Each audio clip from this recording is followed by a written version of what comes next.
വളരെ പ്രധാനപ്പെട്ട ഒരു വാർത്താ അറിയിപ്പാണ് ഈ മണിക്കൂറുകളിൽ പുറത്തു വന്നിരിക്കുന്നത്. നമുക്കിടയിൽ ബിരിയാണി ഇഷ്ടമില്ലാത്തവരായി ആരും തന്നെയില്ല. ബിരിയാണി ഉണ്ടാക്കുന്നതിന് ആവശ്യമായ ഒരു വസ്തു എന്ന് പറയുന്നത് ബസുമതി അരിയാണ്. കർഷകർ ഉൽപ്പാദിപ്പിക്കുന്ന ഈ ബസുമതി അരി വിവിധ കമ്പനികൾ അവരുടെ ബ്രാൻഡുകളിൽ ഇത് വിപണിയിലേക്ക് എത്തിക്കുന്നു. കർഷകർ ഉൽപ്പാദിപ്പിക്കുന്ന സമയം ഇവയൊക്കെ ജൈവമാണെങ്കിലും അജൈവമാണെങ്കിലും അത് വിതരണക്കാരിലേക്ക് എത്തിക്കഴിയുമ്പോഴാണ് കൂടുതൽ മാരകമായിട്ടുള്ള കീടനാശിനികൾ ചേർക്കപ്പെട്ട് വിൽക്കപ്പെടുന്നത്. ചില അരി അത് പോളിഷ് ചെയ്ത് ബ്രാൻഡഡ് അരിയായി മാറുന്നു. അതുകൊണ്ട് തന്നെ എല്ലാ പ്രേക്ഷകരും ഈ പ്രധാന വാർത്ത വളരെയധികം ശ്രദ്ധിക്കുക. ഇന്ത്യ ഗേറ്റ് ബസുമതി അരിയുടെ നിർമ്മാതാക്കളായ രാജ്യത്തെ മുൻനിര നിർമ്മാതാക്കളിൽ ഒന്നായ KRBL എന്ന കമ്പനി അവരുടെ 1 കിലോഗ്രാം അരി പാക്കറ്റുകൾ ഇപ്പോൾ വിപണിയിൽ നിന്നും തിരിച്ചു പിടിച്ചിരിക്കുകയാണ്.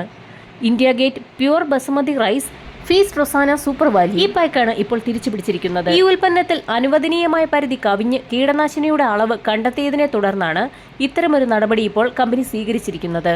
KRBL തിരിച്ചു പിടിച്ചിരിക്കുന്ന പാക്കറ്റുകളിൽ 2 തരം കീടനാശിനികൾ അടങ്ങിയിട്ടുണ്ട്. തയോമെത്തോക്സം അതുപോലെ തന്നെ ഐസോപ്രോട്ടോൾ. ഇത് ശരീരത്തിലേക്ക് പ്രവേശിച്ചു കഴിഞ്ഞാൽ അല്ലെങ്കിൽ നമ്മൾ കഴിച്ചാൽ നമ്മുടെ വൃക്കകളെ അതുപോലെ കരളിനെ മാരകമായി ബാധിക്കും. ലോകത്തിലെ തന്നെ ഏറ്റവും വലിയ കയറ്റുമതിക്കാരിൽ ഒരാളോ അതുപോലെ തന്നെ ഇന്ത്യയിലെ പ്രധാനപ്പെട്ട ഒരു വിതരണക്കാരുമാണ് ഈ പറയുന്ന KRBL.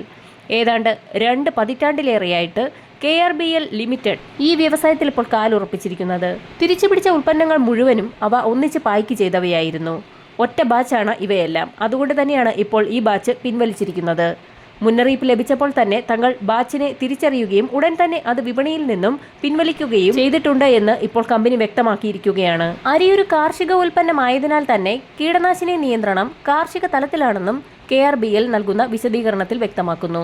രാസവസ്തുക്കളോ കീടനാശിനികളോ ഉപയോഗിക്കാത്ത സംസ്കരണം, പാക്കേജിംഗ് എന്നിവയ്ക്കുള്ള മികച്ച രീതികൾ പ്രയോഗിക്കുമെന്നും കമ്പനി ഉപയോക്താക്കളോട് ഇപ്പോൾ വ്യക്തമാക്കിയിരിക്കുകയാണ്. 1 കിലോഗ്രാമിനടുത്ത് വരുന്ന പാക്കറ്റുകൾ 2024 ജനുവരിയിൽ പായ്ക്ക് ചെയ്തവയാണ്. ഇവയുടെ കാലഹരണ തീയതി അത് 2025 ഡിസംബറിലാണ് അവസാനിക്കുക.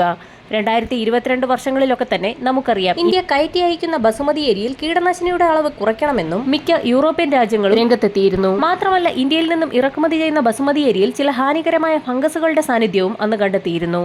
ഹാനികരമായിട്ടുള്ള കീടനാശിനികളുടെ അവശിഷ്ടങ്ങൾ പരിശോധനകളിൽ കണ്ടെത്തിയതിനെ തുടർന്ന് ഏതാനും ലോഡ് അരി സൗദി അറേബ്യയും അതുപോലെ തന്നെ യൂറോപ്യൻ രാജ്യങ്ങളും തിരിച്ചയക്കുകയും ചെയ്തിരുന്നു. പഞ്ചാബ് പോലെയുള്ള ചില സംസ്ഥാനങ്ങളാണ് കീടനാശിനികൾ അമിതമായിട്ട് ഉപയോഗിക്കുന്നതെന്ന് ഓൾ ഇന്ത്യ റൈസ് എക്സ്പോർട്ടേഴ്സ് അസോസിയേഷനും അന്ന് വ്യക്തമാക്കിയിരുന്നു. ഇനി മറ്റൊരു വാർത്താ റിപ്പോർട്ട് ശ്രദ്ധിക്കുക. മലയാളികൾ കഴിക്കുന്നത് തമിഴ്നാട്ടിലെ കാലിത്തീറ്റ എന്ന പേരിൽ കേരള അതിർത്തിയിലേക്ക് എത്തുന്ന റേഷൻ അരി പോളിഷിംഗ് കഴിഞ്ഞ് നല്ല ഒന്നാന്തരം ബ്രാൻഡഡ് അരിയായിട്ടാണ് ഇപ്പോൾ വിപണിയിലേക്ക് എത്തുന്നത്. അതായത് തവിടെണ്ണയും തവിടും ചേർത്തൊക്കെയാണ് ഈ അരിയിൽ മായം ചേർക്കുന്നത്. ഇത് വിപണിയിലേക്ക് എത്തിച്ച് ഉയർന്ന തുകയ്ക്ക് വിൽപ്പന നടത്തുന്നു. തമിഴ്നാട്ടിൽ നിന്നും കേരളത്തിലേക്ക് വ്യാപകമായിട്ടാണ് ഇത്തരത്തിൽ റേഷൻ അരി കടത്തുന്നതെന്ന് ഞെട്ടിക്കുന്ന ചില റിപ്പോർട്ടുകളും ഇപ്പോൾ പുറത്തു വന്നിരിക്കുകയാണ്. കേരളത്തിലെത്തുമ്പോൾ ഈ റേഷൻ അരി അത് ബ്രാൻഡഡ് അരിയായിട്ട് മാറും. പിന്നീട് ഇവ മില്ലുകളിലേക്ക് എത്തിച്ച് പോളിഷിംഗ് ചെയ്താണ് വ്യാജ അരി അത് വിപണിയിലേക്ക് എത്തിക്കുന്നത്. ഏതാനും ആഴ്ചകൾക്ക് മുൻപായിരുന്നു ആര്യങ്കാവ് ചെക്ക് പോസ്റ്റിന് സമീപം ദക്ഷിണ മേഖല ഡെപ്യൂട്ടി റേഷനിംഗ് കൺട്രോളർ CV മോഹൻകുമാറിന്റെ നേതൃത്വത്തിൽ ഇത്തരത്തിലുള്ള പരിശോധനകൾ നടത്തിയിരുന്നു. ഈ പരിശോധനയിൽ പോളിഷ് ചെയ്ത് വിൽക്കാനായി സംഭരിച്ച 175ഓളം ചാക്ക് റേഷൻ അരി പിടിച്ചെടുക്കുകയും ചെയ്തിരുന്നു.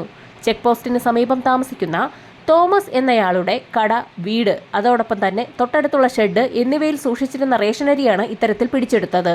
തമിഴ്നാടിന്റെ വിവിധ ഭാഗങ്ങളിൽ നിന്നും എത്തിച്ചിരിക്കുന്ന റേഷനരിയായിരുന്നു ഇത്. ഇതിനു പുറമെ കിഴക്കൻ മേഖലയിലെ റേഷൻ ഗുണഭോക്താക്കളിൽ നിന്നും കുത്തരി കൂടുതൽ വില നൽകി ശേഖരിച്ചുമാണ് ഇവിടെ സംഭരിച്ചിട്ടുള്ളത്. തമിഴ്നാട്ടിൽ നിന്നും സൗജന്യമായിട്ടും അരി കിട്ടുന്നുണ്ട്. ഈ അരിയൊക്കെ ശേഖരിച്ചാണ് ഇത് കേരളത്തിലേക്ക് പലപ്പോഴും ഇത്തരത്തിൽ എത്തിച്ചേരുന്നത്. ഫുഡ് കോർപ്പറേഷൻ ഓഫ് ഇന്ത്യയുടെ സപ്ലൈ സ്റ്റോക്കിൽ പലപ്പോഴും ലേലം വിളിക്കാറുണ്ട്. അതിൽ വരുന്ന സ്റ്റോക്ക് സ്വകാര്യ വ്യക്തികൾക്ക് ലേലം വിളിച്ചു വാങ്ങാനും കഴിയും. തമിഴ്നാട്ടിൽ നിന്ന് കാലിത്തീറ്റ എന്ന പേരിലാണ് കേരളത്തിലേക്ക് ഈ റേഷനരി എത്തുന്നത്. അതിർത്തിയിലൊക്കെ വ്യാജ ബില്ല് കാണിച്ചും റേഷനരി കടത്തിക്കൊണ്ടുവന്ന് നിലവാരമുള്ള രീതിയിലേക്ക് അത് പോളിഷ് ചെയ്ത് എടുക്കുകയാണ് രീതി. തിരുവനന്തപുരം, കാട്ടാക്കട, പെരുമ്പാവൂർ എന്നിവിടങ്ങളിലെ വിവിധ മില്ലുകൾ കേന്ദ്രീകരിച്ച് അവിടെ എത്തിച്ചാണ് പോളിഷിംഗ് നടക്കുന്നത്. ഇങ്ങനെ പോളിഷ് ചെയ്തെടുക്കുന്ന അരി അത് പിന്നീട് മാർക്കറ്റിലെത്തിച്ച് ഉയർന്ന വിലയ്ക്ക് വിൽപ്പന നടത്തും. ഇതാണ് പതിവ് രീതി.